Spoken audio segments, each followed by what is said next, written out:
A World War II bomb has just been pulled out of Germany's Rhine. That's not because someone found it with a sonar. The river has become so shallow that the bomb was exposed from the riverbed.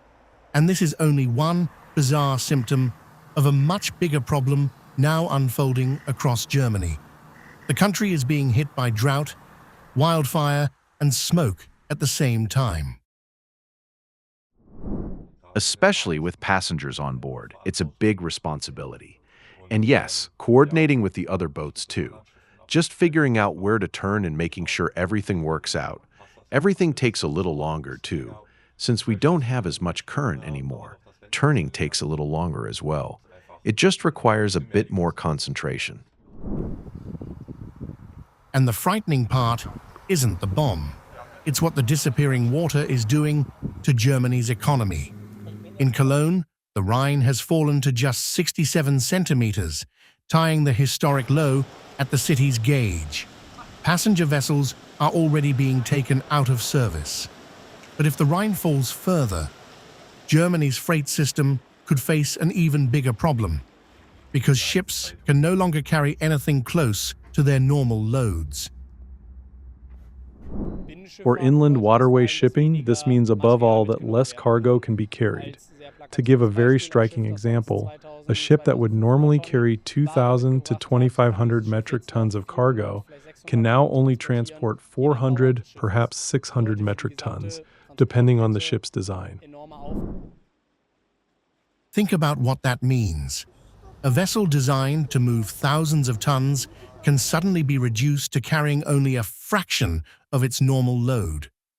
The Rhine is Germany's industrial superhighway, connecting North Sea ports with major manufacturing centers. If ships can't carry the goods, those goods still have to move, shifting the burden onto roads and railways and forcing companies to reorganize their supply chains. This places an enormous burden on the entire transport chain to reorganize everything in order to still get the goods inland. And while Germany's industrial artery is drying up, its forests are burning. In Hürtgenwald, more than 2,000 people were evacuated as a major wildfire tore through western Germany. But this fire came with a terrifying complication. This was once a major World War II battlefield. Hidden beneath the forest floor are unexploded bombs and ammunition, meaning firefighters cannot simply move into the flames.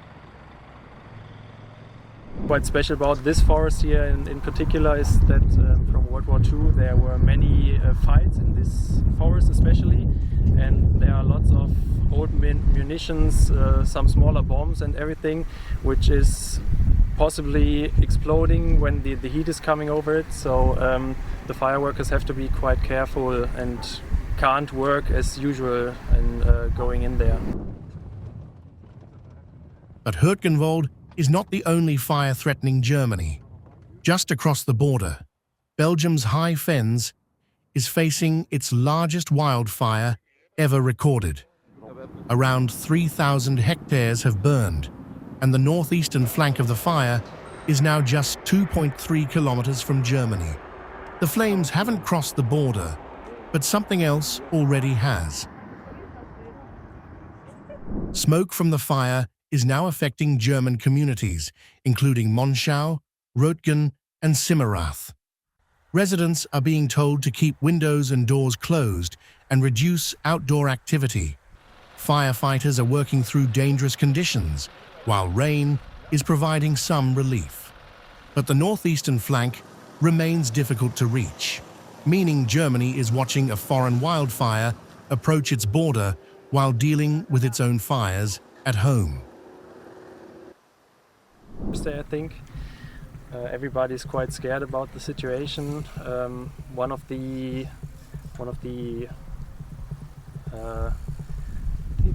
cities was evacuated yesterday or tonight, and yeah, like I said, many people are scared. They don't know where to go. The fire was spreading quite fast. And that brings Germany's real problem into focus. This isn't one wildfire, And it isn't just a dry river. The Rhine is losing the capacity to move Germany's goods. Forest fires are forcing thousands from their homes. Smoke is disrupting communities. And extreme weather is hitting critical infrastructure from multiple directions at once. Germany may therefore be facing something bigger than a summer of bad weather. The moment when fire, drought, and pollution begin turning an environmental crisis into an economic one.